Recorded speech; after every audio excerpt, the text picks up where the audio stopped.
नमस्कार दोस्तों, उम्मीद है आप लोग अच्छे से होंगे, आपकी सेहत अच्छी होगी। और अगर आपने मेरे कुछ वीडियोस जो देख लिए हैं तो अगर वो पसंद आ रहे हैं तो कृपया उन्हें लाइक करते रहिए और इस चैनल को सब्सक्राइब कर दीजिए ताकि भविष्य में और भी इस प्रकार के ज्ञानवर्धक वीडियोस आपके समक्ष आते रहें।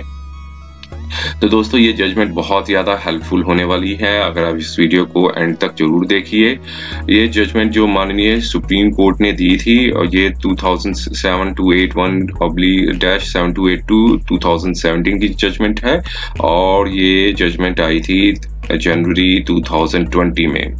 ये जजमेंट क्यों हेल्पफुल होने वाली है ये देखिए, क्योंकि अब इस जजमेंट में काफ़ी इंपॉर्टेंट इश्यूज हैं जो का क्वेश्चन ऑफ लॉ सेटअप किया था और क्वेश्चन ऑफ लॉ जो डिसाइड किया गया है, देखिए जनवरी 29 2020 में आई थी। तो इस जजमेंट में क्वेश्चन ऑफ लॉ एक सेटअप किया गया था। वो क्वेश्चन ऑफ लॉ जो है बाइंडिंग है इवन सुप्रीम कोर्ट के अंदर भी, हाई कोर्ट के अंदर भी और नीचे की जितनी भी सेशन कोर्ट्स हैं उस सब पे बाइंडिंग है।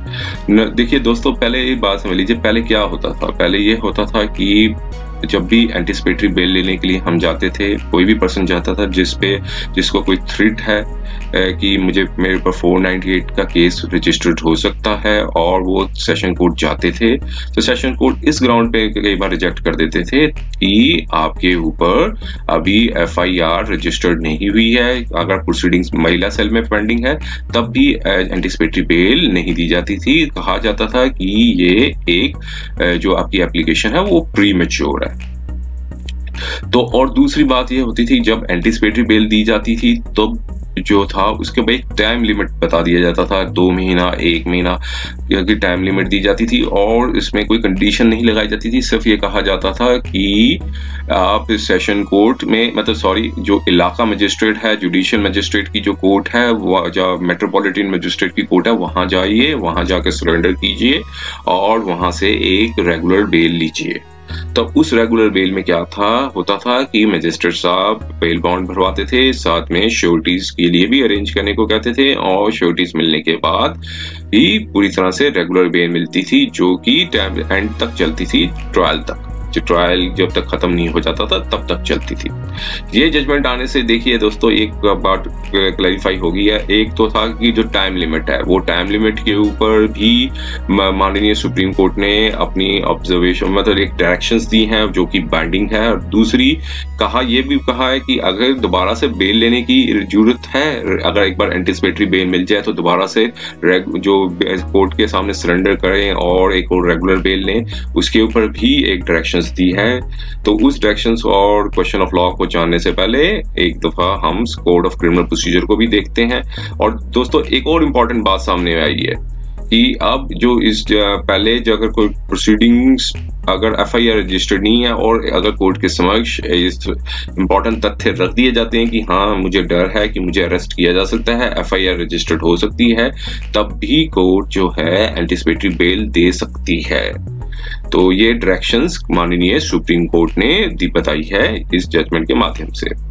तो दोस्तों, पहले हम एक दफा कोड ऑफ क्रिमिनल प्रोसीजर को भी एक बार देख लेते हैं, ताकि ये 3 सेक्शंस काफी ज्यादा हेल्पफुल होंगे जजमेंट समझने में, क्योंकि जब तक हम इन सेक्शंस को देखेंगे नहीं तब तक हमारे लिए थोड़ी सी कठिनाई आएगी सारे सेक्शंस को समझने के लिए।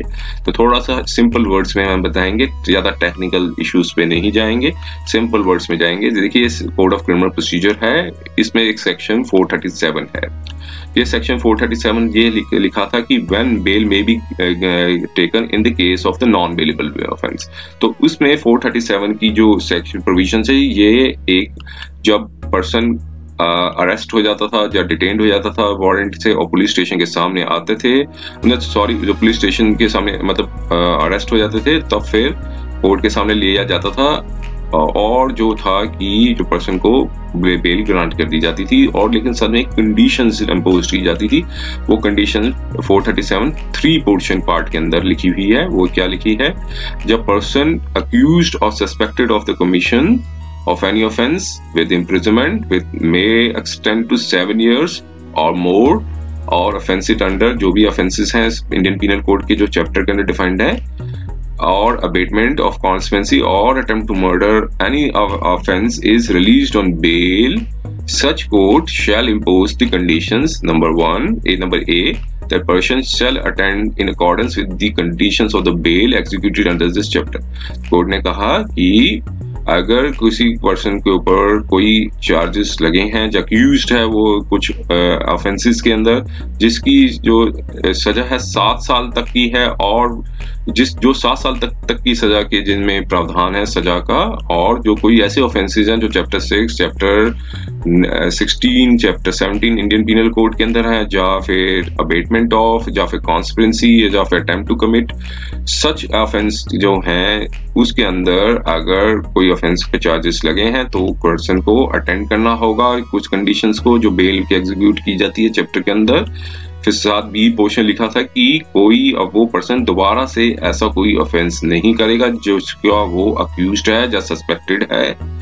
और फिर थर्ड क्वेश्चन में लिखा था कि सच पर्सन कोई इंड्यूसमेंट नहीं करेगा, थ्रेट नहीं देगा, प्रॉमिस नहीं करेगा।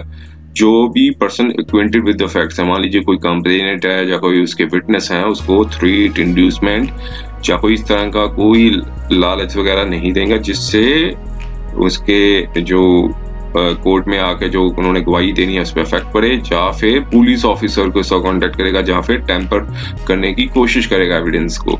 तो ये सारी कंडीशंस थी 487(3) पोर्शन के अंदर लगाई जाती हैं कंडीशन के, मतलब जब बेल दी जाती थी।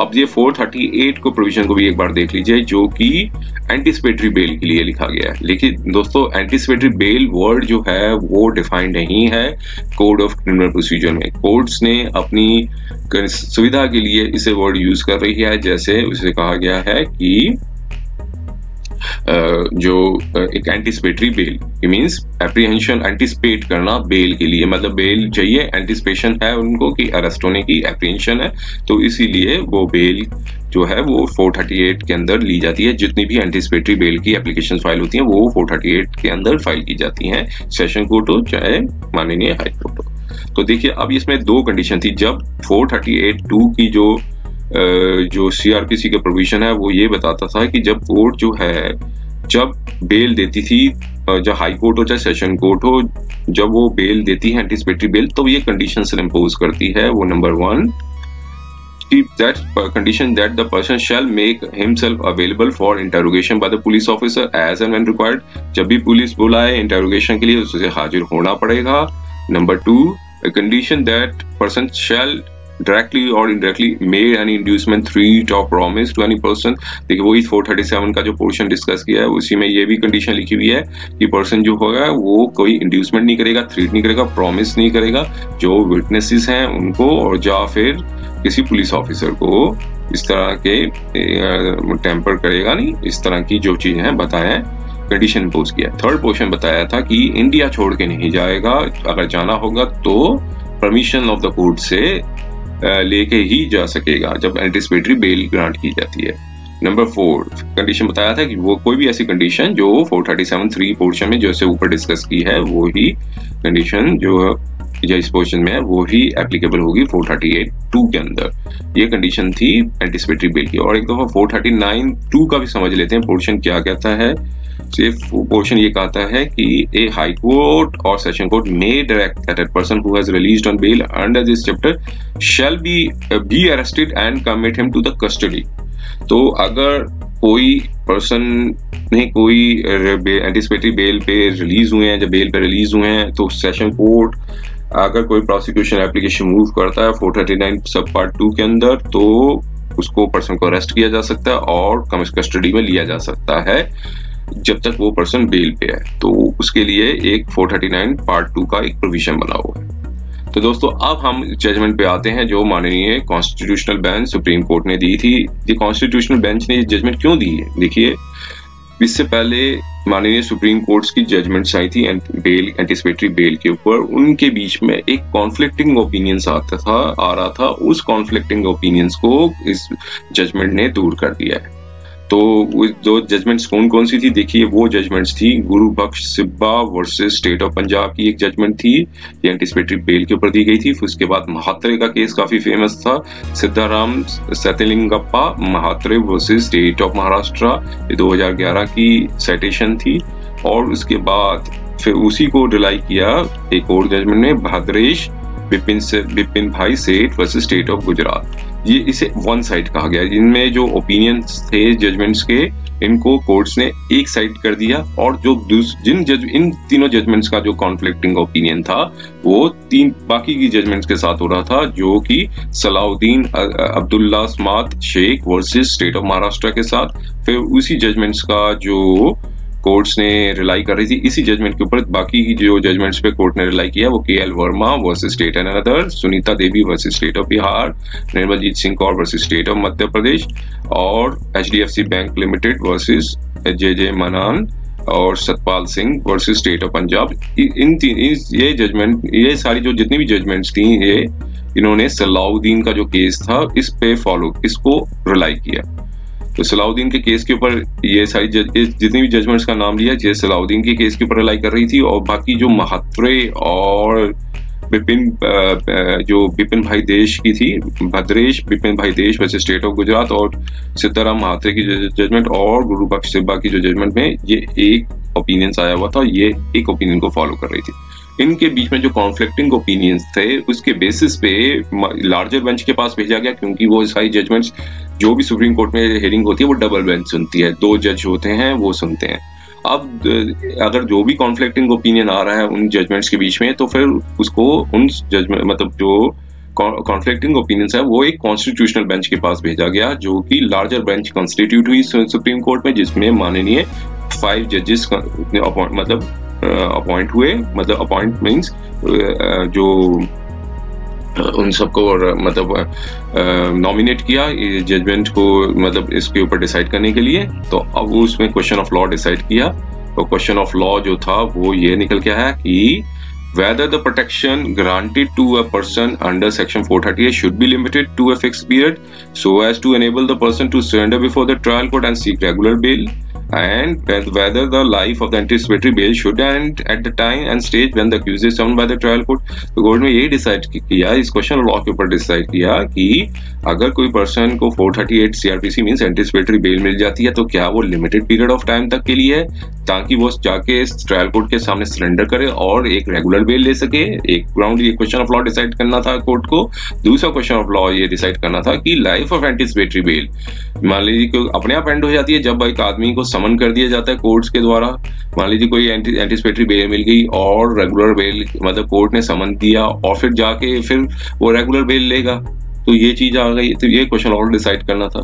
तो अब ये क्वेश्चन ऑफ लॉ सारी 5 जजेस ने, माननीय जजेस ने डिसाइड किया, और जो फाइनल कंक्लूजन आया, क्योंकि जजमेंट 133 पेज के आसपास की है, और जो माननीय जो फाइनल कंक्लूजन आया उसको हम एक बार देख लेते हैं, जो कि बाइंडिंग है, ताकि जो कि सारे कोर्ट्स के ऊपर बाइंडिंग है, इवन सुप्रीम कोर्ट के ऊपर भी वो जो बताया इन्होंने कॉन्स्टिट्यूशनल बेंच ने, वो सब बाइंडिंग होगा।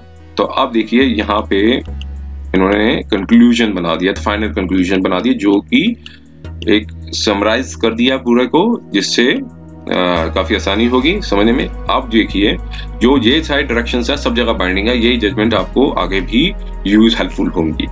तो नंबर 1 जो बताया उन्होंने, वो बताया कि क्वेश्चन ऑफ लॉ जो पहला बताया था कि कोर्ट ने कहा था कि protection granted to person 438 CRPC should not be limited for the period of fix period of time. तो ये बताया कि अगर कोई सेशन कोर्ट कोई बेल देती है एंटिसिपेटरी बेल, अगर वो कहती है 90 डेज की है या 60 डेज की, तो आप कोर्ट ने कह दिया है कि इसकी कोई तय सीमा नहीं है।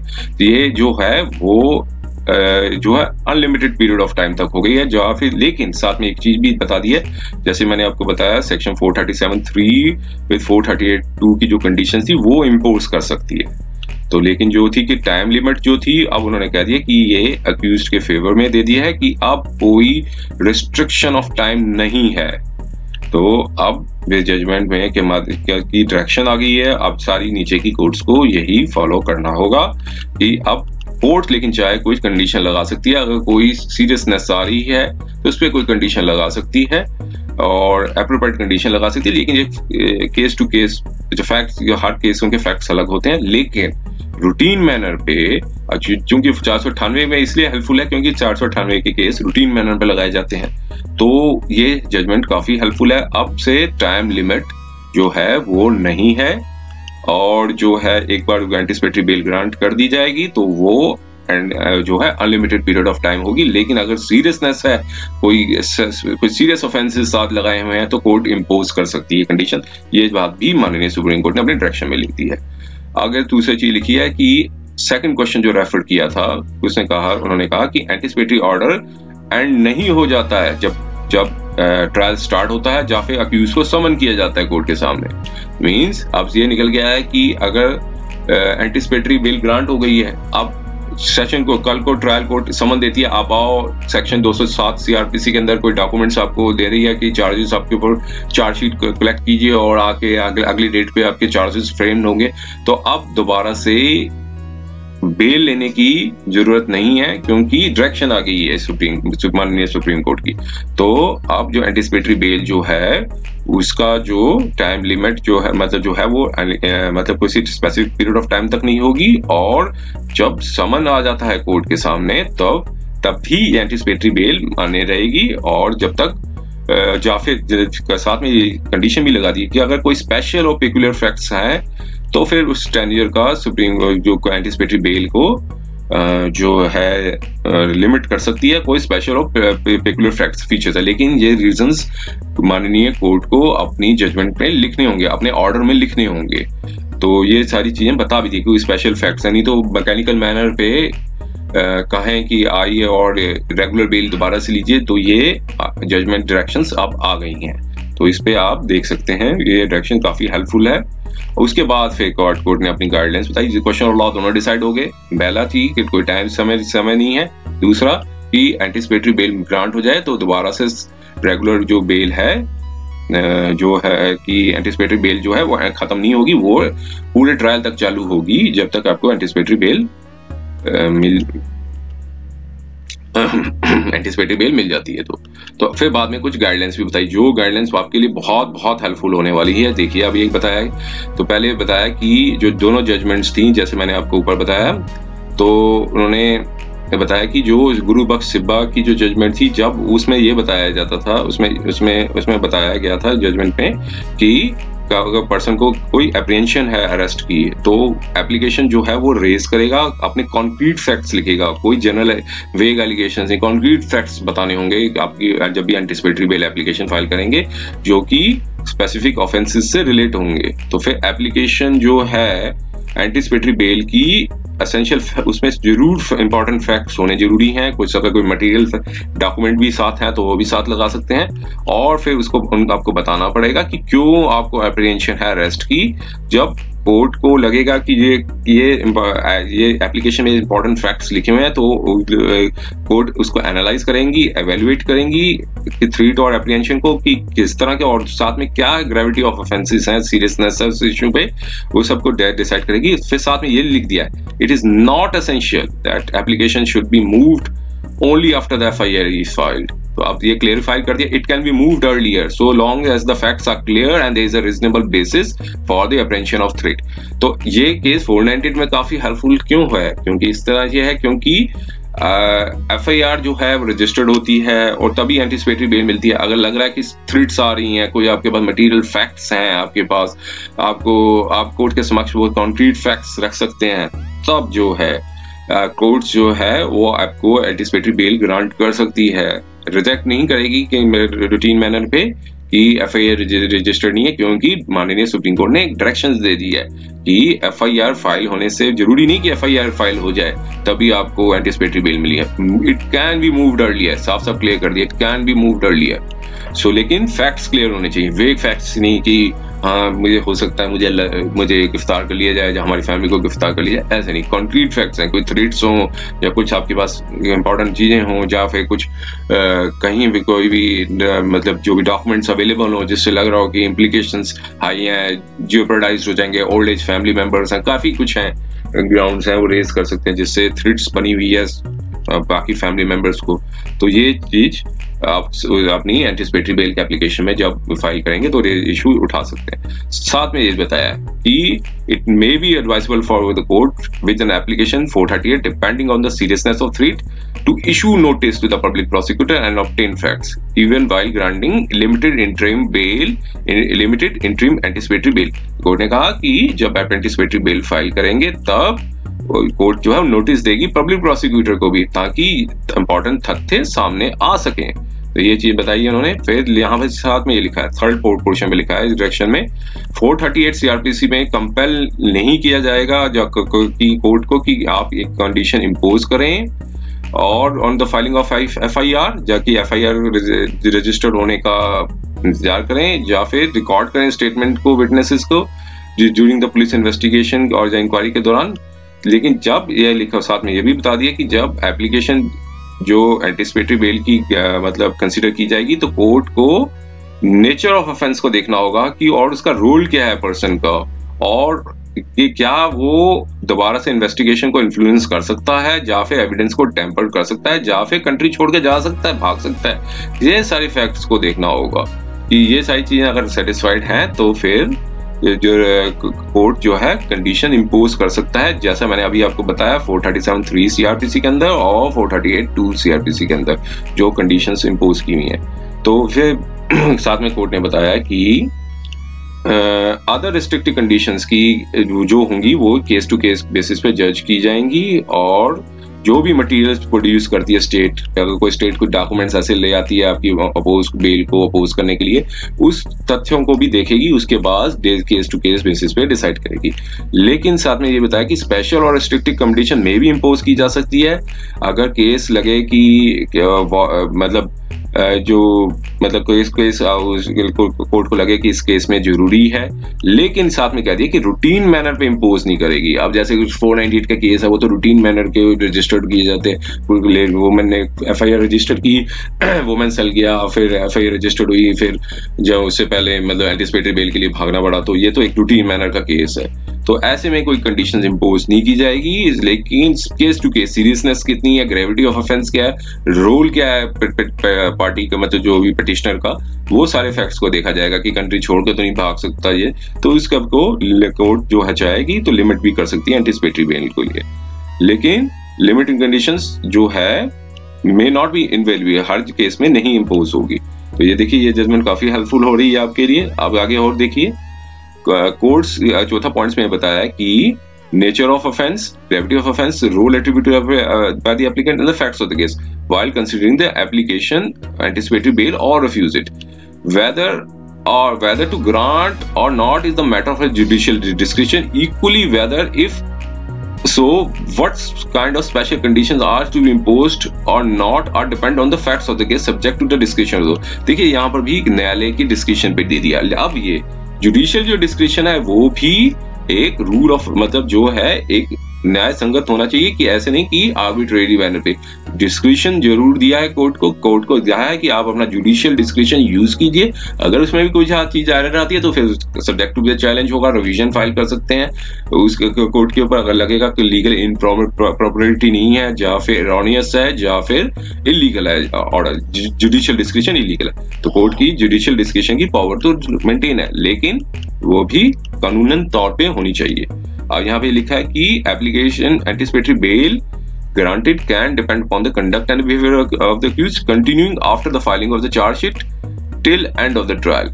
तो क्या है, साफ बता दिया कि जो है वो कंटिन्यू रहेगी चार्जशीट तक और एंड ऑफ द ट्रायल। अगर कंडक्ट अच्छा नहीं है, या कोई इन्फ्लुएंस कर रहे हैं, या थ्रेट कर रहे हैं, जो कि 498 केस में, जो प्लेन 498 के केस में नहीं होता है, तो ये आपको एंटिसिपेटरी बेल मिल जाती है। तो ये एंड तक रहेगी जब तक ट्रायल कंप्लीट ना हो जाए। फिर आगे ये चीज बताया कि anticipatory bell should not B blanket in the sense कि कोई अक्यूज्ड फर्दर ऑफेंस करे और रिलीफ ले और प्रोटेक्शन फ्रॉम द अरेस्ट करे, तो वो चीज बताई है उन्होंने। तो लेकिन 498 में इतनी एप्लीकेबल नहीं होगी, क्योंकि मेजॉरिटी ऑफ केसेस जो होते हैं 498 केस होते हैं वो इनोसेंट होते हैं, रूटीन मैनर में डाले जाते हैं। और साथ में ये भी बताया कि जो एंटिसिपेटरी बेल है कि लिमिटेड मैनर पे नहीं है और रिस्ट्रिक्ट राइट्स नहीं करती पुलिस को भी और इन्वेस्टिगेटिंग एजेंसीज को कि टू इन्वेस्टिगेट करे चार्जेस को, और पर्सन जिसके ऊपर चार्जेस लगे हैं, ताकि जो जिसको बेल ग्रांट कर दी गई है तो उसको भी लिमिट नहीं करने की कोशिश की गई है।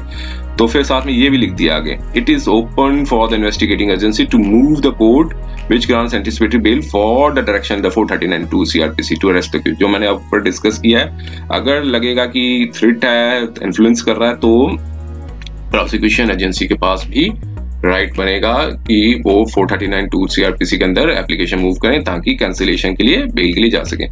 तो ये साथ में ये भी लिख दिया कि बाद में ये सारी जजमेंट्स के कुछ करेक्टनेस है। आगे एक पॉइंट और भी बता दिए कि correctness of the order granting bail can be granted by the appellate और the superior court at the behest of the state or the investigating agency and set aside the ground that court granting it did not consider the matter of the facts under crucial circumstances। तो ये चीज बता दी है, जैसे मैंने बताया कि अगर कोई बेल में कोई इलीगल इम्प्रॉपरिटी है, जो लग रहा है कि एरोनियस है, जजमेंट बेल में आपको वो रिलीफ नहीं दिया गया है, तो उसको रिवीजन के लिए भी आप जा सकते हैं उस पिटीशन पे और करेक्टनेस को ऑर्डर को जो ऑर्डर है उसको मॉडिफाई करा सकते हैं। मान लीजिए सेशन कोर्ट ने तो हाई कोर्ट में रिवीजन पिटीशन डाल के इसको करेक्ट करा सकते हैं। तो साथ में ये बता दिए कि जो कोई एंटिसिपेटरी बेल, साथ में ये भी बताया, देखिए और भी बताया कि this does not amount to the cancellation in terms of 439 2 CRPC।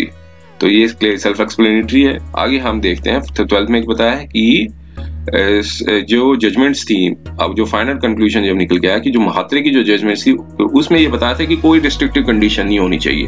तो कॉन्स्टिट्यूशनल बेंचेस ने जजमेंट में, इस जजमेंट के माध्यम से जजमेंट में ये कह दिया कि वो जो कंडीशन इम्पोज थी उसको ओवर रूल्ड कर दिया। मींस महात्रे की जो जजमेंट में ये कह रखा था कि एंटिसिपेटरी बेल की कोई रिस्ट्रिक्टिव कंडीशंस नहीं होनी चाहिए, माननीय कॉन्स्टिट्यूशनल बेंच ने कहा कि नहीं, कोर्ट की पावर है कि वो कंडीशन इंपोज कर सकता है। लेकिन साथ में दूसरे जजमेंट बताया जो सलाउद्दीन शेख का जो जजमेंट थी उसमें, और जो बाकी जजमेंट्स को भी फॉलो किया गया, उसमें कह दिया था कि जब टाइम लिमिट है कि कोर्ट को मतलब एंटिसिपेटरी बेल है वो फिक्स पीरियड ऑफ टाइम तक होनी चाहिए, उस सारे जजमेंट्स को ओवर रूल्ड कर दिया। तो आपसे कंक्लूजन ये निकल के आया कि एंटिसिपेटरी बेल की टाइम लिमिट जो है वो नहीं है, और एंटिसिपेटरी बेल में एक बार ग्रांट हो जाए तो एंड पीरियड ऑफ टाइम तक चलेगी। और दूसरा कि जो अगर एंटिसिपेटरी बेल मिल जाए तो दोबारा से रूटीन मैनर पे सेशन को जब समन इशू होते हैं तो दोबारा से बेल, रेगुलर बेल की आवश्यकता नहीं होनी चाहिए, कि ऐसा ये कोर्ट ने बताया है डायरेक्शंस में। लेकिन फैक्ट्स ऑफ द केस और हर केस के बेसिस पे कोर्ट, माननीय कोर्ट कोई भी जुडिशियल डिस्क्रिशन यूज कर सकती है। तीसरी कि एक और इम्पोर्टेंट बात निकाली है कि FIR रजिस्टर्ड होने से पहले भी एंटिसिपेटरी बेल के लिए जाया जा सकता है।